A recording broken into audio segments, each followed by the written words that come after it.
Hey YouTube, what's up? Welcome back to the Practical Life. This is Ashley Nicole, and welcome back to another afternoon live. I hope you all are doing well. Y'all know I always get my days mixed up. Happy Tuesday. Yep, happy Tuesday. I hope things are going well. I hope your week is going well. I wanted to jump in here. Y'all know usually lately I haven't been, y'all ain't been seeing me. Um, but that's because I haven't been feeling well. I still don't feel well today, y'all. I don't know what's going on. Like my voice is back a little bit, but not all the way. So this is all natural, okay? I'm still not tip top. Like I don't know what it is, but I had to come in today because here we go again with this school stuff, with these school shootings. Like I, I don't know what to say. Like it's just getting ridiculous. But I wanted to pop in and just kind of react to what has been happening based on news reports and things like that. This live is strictly for education, teaching purposes. We are just reacting to, I'm just reacting to the incident that happened at the University of Virginia with Christopher Jones Jr. Um, he was allegedly, everything is alleged in this video unless it's not, but he was allegedly the shooter of three victims on the football team that he was on. I believe they were on the bus going to, I don't know if they were going to a game or just some type of trip or something like that, and they were on their way, I assume maybe back to school or something like that. Um, and this happened that Sunday night. So the reason why I wanted to come to talk about it was because I saw that the alleged shooter, his dad, had some comments about kind of what happened and gave his perspective and a little bit of information that his son kind of told him. And his name is Christopher Jones Sr. Um, and based on his comments, that was why I put the thumbnail like that, because we got to talk to our kids, y'all. Like, we have to start talking to our children. And I'm talking to Black parents. And I know I say that a lot of times on my channel, y'all. Like if I'm doing a live or something, I'll say, I'm talking to Black women, I'm talking to Black parents, I'm talking to, Black people because I'm Black. You know what I'm saying? Like I, my first interest, honestly, is to help my people. You know what I'm saying? And for us to have these conversations and things like that. And I can only speak on that experience because that is my experience, right? And so um Black parents, we have to start talking to our kids. Like we cannot assume that our kids are okay. Now in this live, I'm not saying that what this young man did was justified or anything like that, but I feel like it could have been prevented. Now this is what the dad said. Hold on, y'all. And make sure y'all like the live. This kid, okay, I'm gonna call him a kid because he's a kid, 22 years old. He was on the football team. 22, you're in college. That means you are what? Maybe a sophomore? Maybe a sophomore in college. Um, Three other college students were unalived. Um, his dad said of course, he can't believe what happened, right? He said that his son was on the football team in high school. He excelled at it. Um, he said that he excelled at everything. He was everyone's friend. Everybody loved Chris, and he had a movie star smile. Um, he would flash. Then he said he noticed that his son was really paranoid when they last spoke, right? He said he had some problems the last time I talked to him. He said some people were picking on him or whatever. He didn't know how to handle it. And I told him, just go to school. Don't pay it any mind. Y'all, this is the first red flag for me. If I would think that, okay, if your child is in elementary school, probably the dad may have taken it a little bit more serious, maybe if the child was in elementary school or even maybe middle school. But maybe he was assuming, okay, he's in college, whatever, he's getting used to everything. He's on the football team. This is how these things go, or whatever, right? So maybe that's why he didn't pay him any mind, or wasn't really tripping off of it too much. I don't know, but this is to let parents know that when your child says things like that, no matter, I mean, he's new in college. He may be, I'm thinking he's a sophomore. I don't know. It didn't really say. It didn't say. Um, So I don't know, but I would think he would be like a sophomore. Um, it's a lot. Kids are going through a lot nowadays, right? College, I would imagine, is a whole different experience than it used to be, right? And it's a lot of anxiety, it's a lot of worry, it's a lot of things that happen in school that parents aren't aware of, honestly. I mean, especially, it's one thing if your child goes to school in the same city, or goes to college in the same city or the same state, right? It's a difference than them going away to school. And I will tell y'all, I'll be transparent. I went away to school, and you knew at school, it's a whole bunch of stuff our parents didn't know, child. It's a whole bunch of stuff that you did, that you got into, and it's not that you didn't know any better, it's that you're just young, and this is a new situation. You've never had this experience before, and you want to experience it, right? And then also you got other kids doing these things, so it's almost like you following, really, because you want to know, what's up too. You want to know what's going on too, right? And so this is what happens on college campuses. Sometimes parents don't know what is going on until they know, right? So the dad said he told him, just go to school and don't pay it any mind. When I saw that, I said, you know what, that sound like something. That sound like something a black dad would say. Like, what do you mean? Even if you felt like there wasn't much that could be done, like, at least ask more questions. Well, what's going on, son? What's happening? How is football? You don't even have to ask him specifically about that. You're gonna get to the meat and potatoes of what's really going on if you just sit down and have a regular conversation, right? Well, what's going on with football, son? How was the team? I saw y'all won the other day. How did you guys celebrate?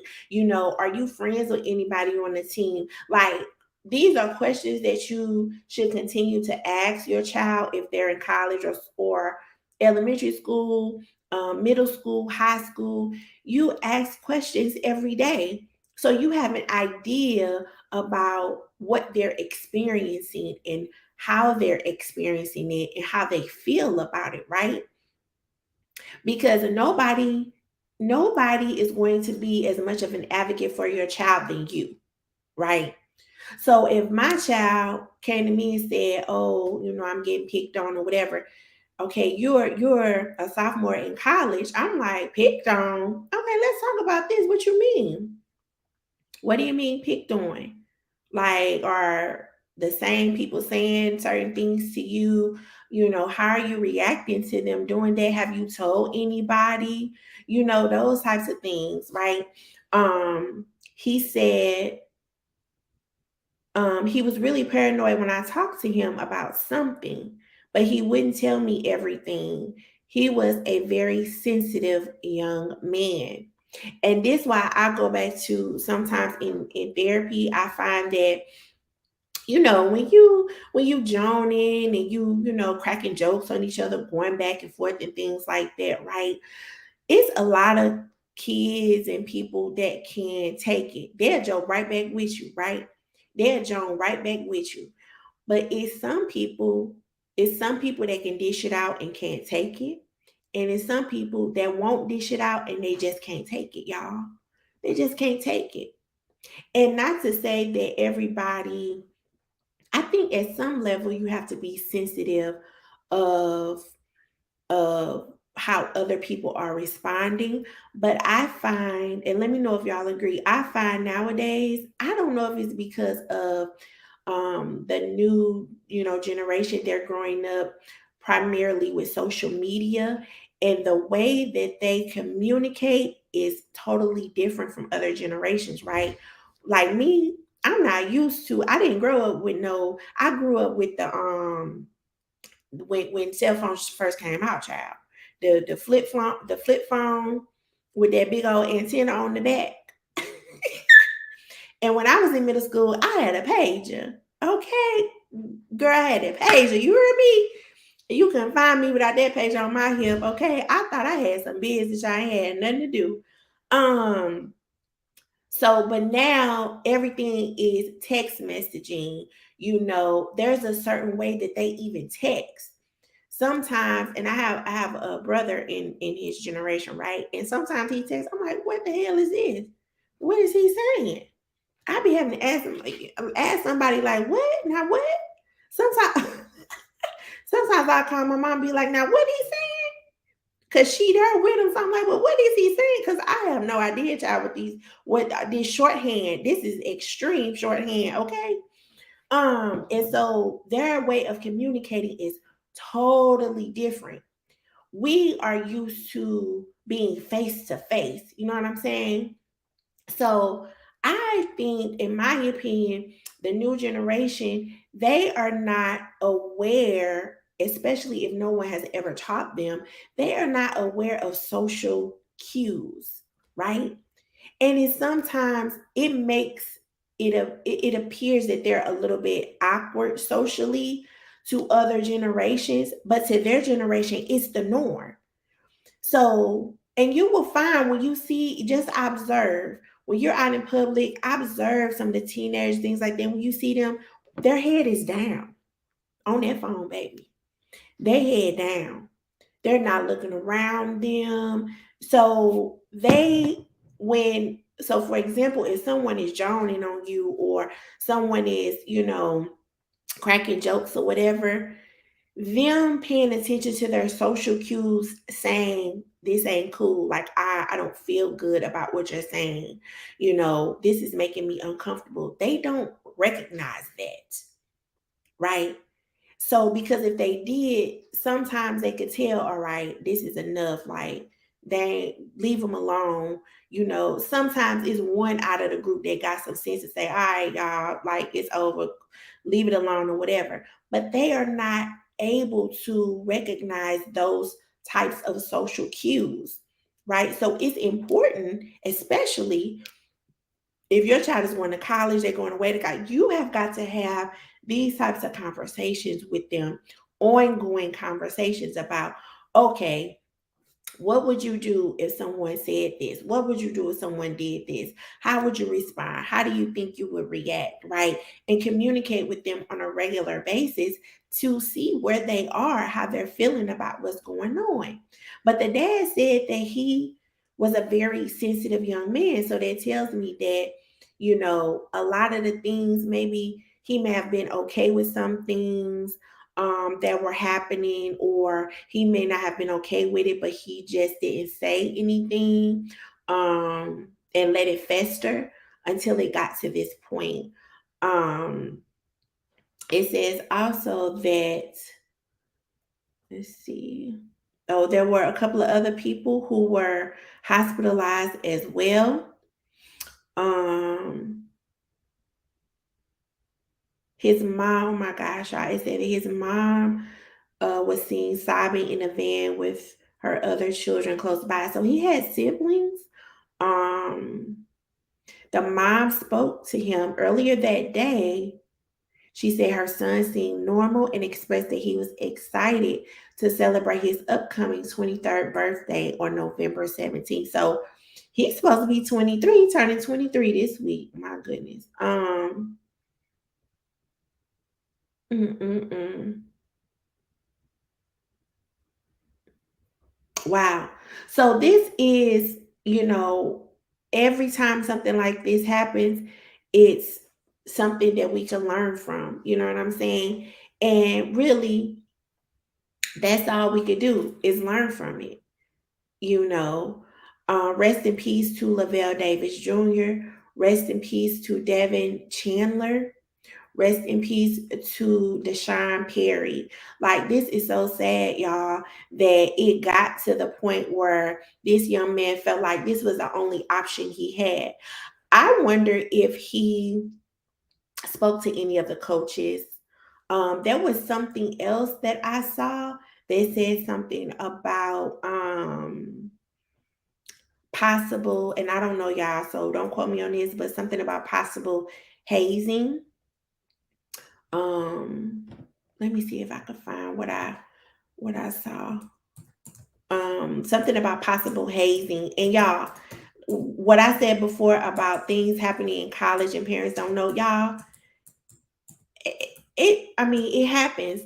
Even at some of the schools that I know of, and I'm only speaking of historically Black universities, hazing happens. I mean, I would imagine that hazing happens at predominantly white institutions as well. Um, when you talk about sororities and fraternities, things like that, honestly, back in the day, it was the norm, y'all. Like, it was the norm. Like, this is the process. This is what you go through. If anybody knows anything about sororities and fraternities, sometimes you get a lot of people who say, I was initiated, or, rather than someone, they'll call other people who waited maybe until grad school or something like that. You wouldn't necessarily go through like an initiation process. You would just kind of sign paperwork. So they would call them paper instead of saying they were initiated into the organization. But honestly, the new generation, I see a lot of YouTube videos about members of sororities and fraternities who have denounced their membership. They're like, especially due to like biblical teachings and things like that. That's mostly what it's based on. But y'all, that hazing is real, okay? And when you're going through that process, and when I'm talking about this, y'all, I'm speaking of experience, speaking from experience.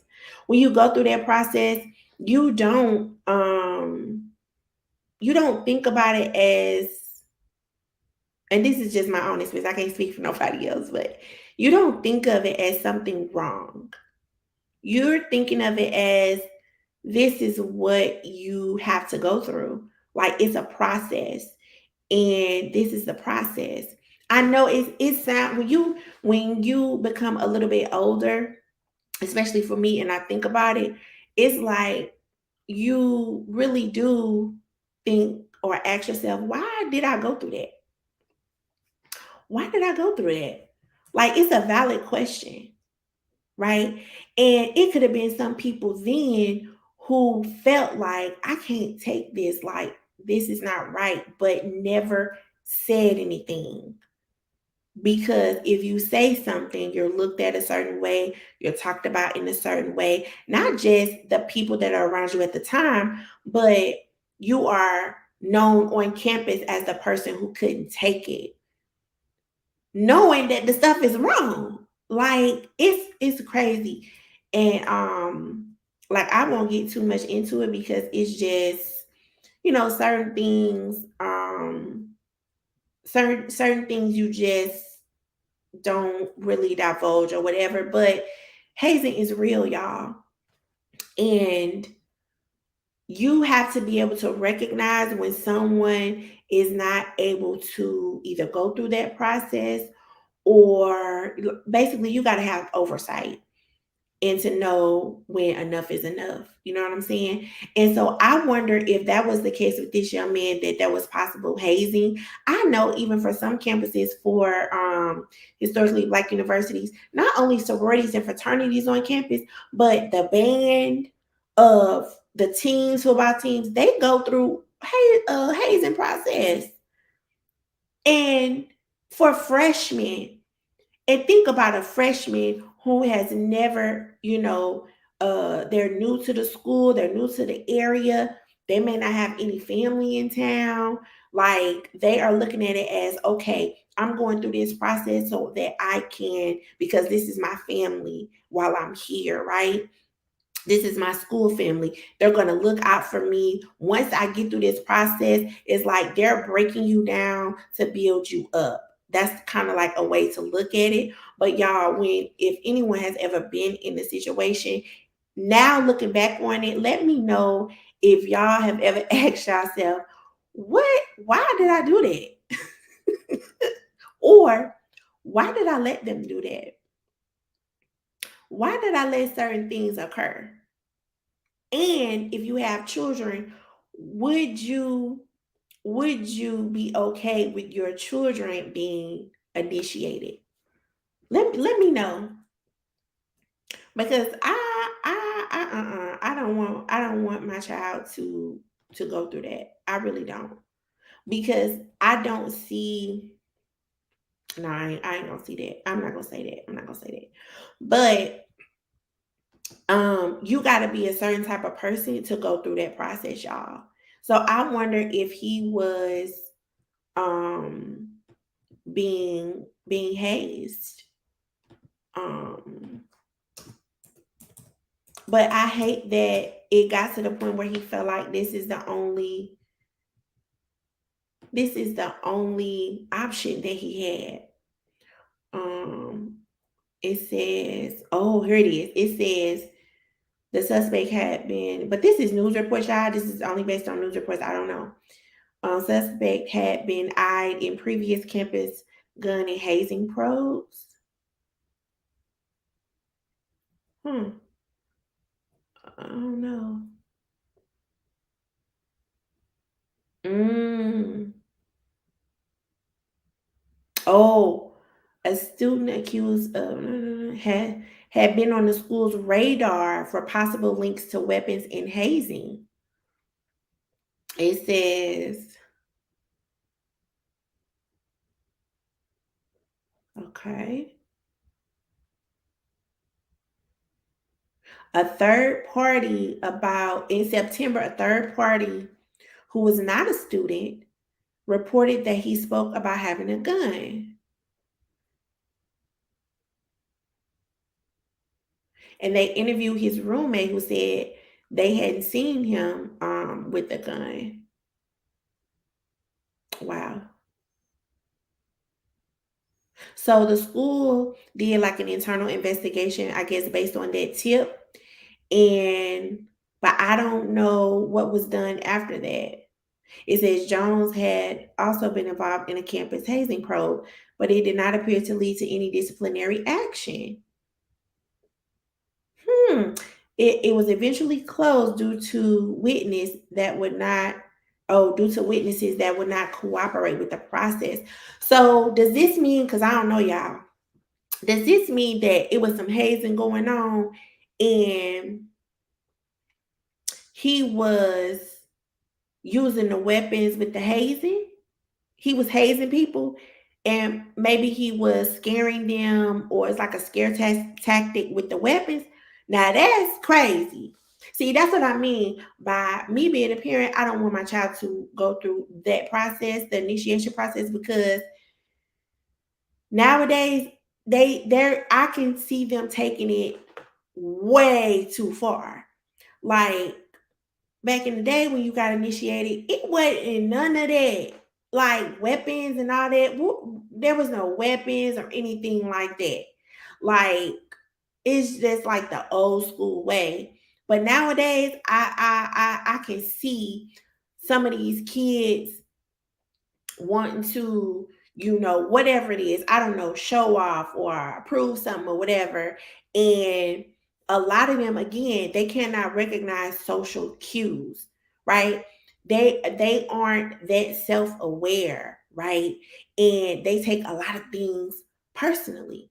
So, I mean, his dad said that he was a sensitive kid, right? So just imagine he walking around in the hazing thing or whatever, wherever they are, he got these weapons, he got these weapons, and somebody mouthing off or saying whatever, and he getting his feelings or he don't like it. Can you imagine what could happen? Like, oh my gosh, that's very alarming. It's very alarming. Um, so yeah, so probably more details will come out about that. I'm interested to know if he was online or if he was already a member of an organization, or if it was like the football team doing this to freshmen or something like that, because that could very well be too. I'm interested to know that. But y'all, I think that the biggest lesson in this is that we have to speak to our kids. We got to really start probing more and asking those questions when we talk to them, keeping in constant communication with them. And not to say that if you do all of that, nothing will happen. It's just that a lot of things could be prevented, probably, right? Um, I feel like some parts of old school parenting we let go, but some parts we take with us, right? And one of those parts that I feel like I'm taking with me, and let me know what y'all think, is being nosy. Being nosy with these kids. Yep, I'm getting ready to come up in that room. I'm getting ready to see what's been going on, especially if I notice any change in behavior, any change in your mood, things like that. We're going to have some conversations, right? We're going to have some conversations. I'm going to be the mom that you get tired of. I'm going to continue to ask questions. I don't care if you're tired of me asking questions. I'm going to continue to ask. I'm going to continue to ask. I'm going to continue to probe, because these are things sometimes, again, that can be prevented. So let me know what y'all think. I just wanted to pop in here. Again, rest in peace to those victims. And y'all, check in with y'all kids today. Ask them how their day went. How was school? What did they like the most? And what did they like the least, and why? Right? And just sit down, have a 15-minute conversation about how their day was, and just observe their response and reaction. So, y'all, that's all I got today. I hope you all enjoyed. Thank you all for watching. Make sure you like, comment, and subscribe. I appreciate all of you, and I will see you on the next one. Bye.